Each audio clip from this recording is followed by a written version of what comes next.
So I say, you are Peter, and upon this rock I will build my church. Whatever you bind on earth shall be bound in heaven. Whatever you loose on earth shall be loosed in heaven.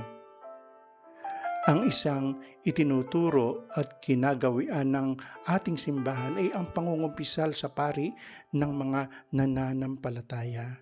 Ito po yung sakramento ng pakikipagkasundo. Kahit ang mga Katoliko na hindi naturuan ng katekismo ay nagtataka sa gawaing ito. Nagtatanong, bakit pa sa pari?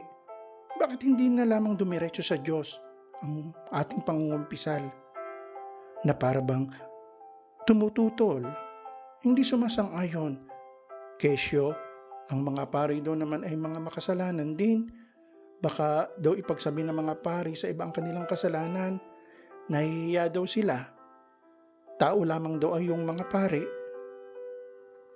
Ang pangungumpisal sa pari at hindi diretso sa Diyos ay hindi po kalooban natin. Kailangan natin ng pananampalataya sa sinabi ni Jesus.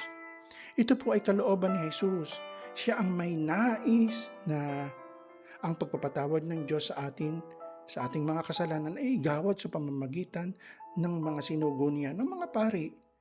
Ito ang ating napapakinggan sa Ebanghelyo sa linggong ito. Ito po ay apostolic teaching. Pero madami ang hindi nangungumpisal at dumidiretso na lamang sa Diyos. Kahit pa ito ay sinabi, nais ba nating baguhin ang kalooban ng Diyos? Ang turong ito ay kalooban ni Jesus. Hindi natin kalooban. At sana ay hindi maging matigas ang ating puso sa larawan na ito. Amen. Mula po dito sa Warsaw, Poland, kayo po ay aking binabasbasan sa ngalan ng Ama, ng Anak, ng Espiritu Santo. Amen.